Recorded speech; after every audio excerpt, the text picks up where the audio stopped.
What's going on, guys? Welcome back to WWE Network and Show, where I, Graham, G.S. and Matthews, break down all the original content you watch on the WWE Network and on Peacock. And today we're talking the December 18th, 2023 edition of Raw Talk. Megan Morant, Matt Camp in the studio running down last night's show, which I thought overall was another pretty good edition of Raw. Not on the same level as last week or the week before, but still a pretty solid show overall, in my opinion.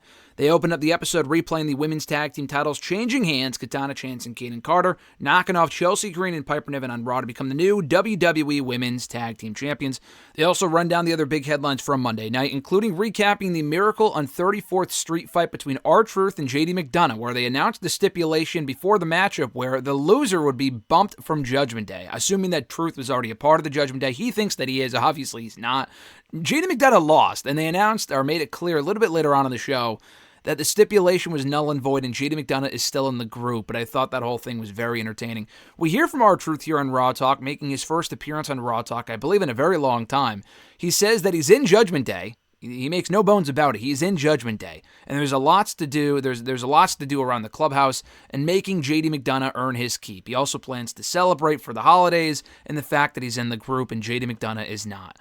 R-Truth is a gem, man. I mean, it's not that I never not liked R-Truth, but there were points specifically by the end of that 24/7 title crap that he was doing on Raw. And it wasn't really through any fault of his own, but what they were having him do and the same stuff every week was just so bad. Like some of the matches they were having him do and shit was just terrible.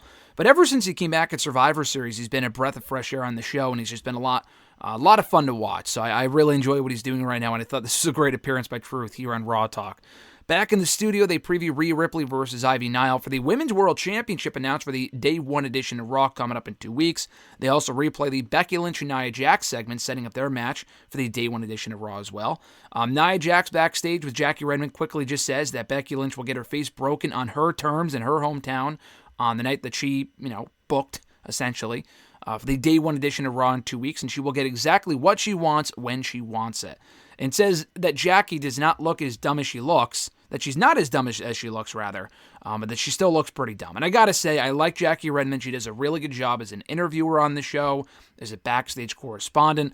The dumbass bow, and I'm all for the Christmas shit, the dumbass bow she was wearing on Raw was just fucking dumb. That was really stupid. I'm not a Nia Jax fan, but I thought that was funny that she called her out on it here in the interview. So back in the studio, they preview Becky and Nia for that edition of Raw coming up in 2 weeks. Matt Camp says that Becky will get even from 5 years ago by beating Nia Jax. They replay the Seth Rollins-Drew McIntyre segment, building towards their World Heavyweight Championship match, also in the Day 1 edition of Raw coming up in 2 weeks. They preview the Rollins-McIntyre matchup, and Matt Camp mentions that Drew got an endorsement from Mick Foley about a week ago on The Bump, saying that he's not a fan of how he's gone about it, but he does understand where he's coming from with the frustration and why he wants World Championship gold. He's looking forward to the match. They recap the Jey Uso versus Ludwig Kaiser match won by Jey Uso. We hear from Jey Uso here on Raw Talk. Again, another fresh face here on the show that we haven't heard from here on Raw Talk in probably a while, if not, maybe not ever, but for the first time in quite some time. Jay says that he did not want Imperium beating up on Kofi Claus, that he and Kofi go way back. He and Byron Saxton, who was interviewing Jey Uso here, go way back as well. Kofi Kingston says that Jey Uso is working 24/7 like Santa Claus, and Jay says that Kofi's probably going to lay off the candy canes based on the stomach and the butt that he had in that Santa Claus suit. Obviously, he put shit in his pants and put shit in his stomach to look like Santa Claus. He's got to lay out those candy canes if he wants to get back in shape for the new year. Matt Camp says that Jay is getting more confident and comfortable by the week, even more so than even 6 months ago when he was feuding with Jey Uso was feuding with Roman Reigns. They recap the main event with the Judgment Day beating the Creed brothers to retain the undisputed WWE Tag Team Championship. Matt Camp talks about Judgment Day's dominance this year and mentions the danger going into 2024 of Damian Priest's Money in the Bank briefcase, which is still very much in play.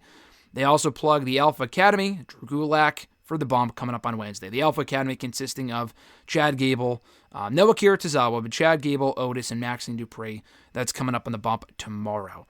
Pretty good edition of Raw Talk here. I thought doing a good job of recapping the highlights from Monday's show, setting the stage for Day 1 coming up in 2 weeks, and also getting to hear from, Nia's been on the show a few times, but Jey Uso and R-Truth, two fresh faces here on Raw Talk. Great to hear from them on this episode. I enjoyed Raw as well on Monday. I thought it was a solid thumbs-up show. I don't think there's a show next week. They made no mention of what they're doing on Raw next Monday in place of the Christmas episode. There's no live show, obviously. I can't say obviously they did do a live show on Christmas 6 years ago when it also fell on a Monday, which was so fucking stupid that they would do a live show on Christmas, but they did do it 6 years ago. Not this year. I assume it's going to be a best of show, which means no Raw Talk review for next week, which means that this would be the final Raw Talk review of 2023. I think, obviously, there's still a SmackDown on Friday. They taped that show before SmackDown last week or after SmackDown last week. Taping it beforehand would make no sense. So I would think they're still going to do a SmackDown lowdown on Saturday. I don't know when I'll get to it. I'll obviously be busy with holiday shit this weekend on the 23rd, 24th, 25th. So we'll get to it at some point and review it when I can, so keep an eye out for that. Thank you guys for checking out my review, as always, of Raw Talk. Thank you for checking out all the reviews of Raw Talk this year. I appreciate the support. Be sure to like the video, drop a comment, share the video, and subscribe to the channel for more daily content. Have an awesome one, guys. I'm Graham G.S. Matthews, and I'll catch your ass down the road.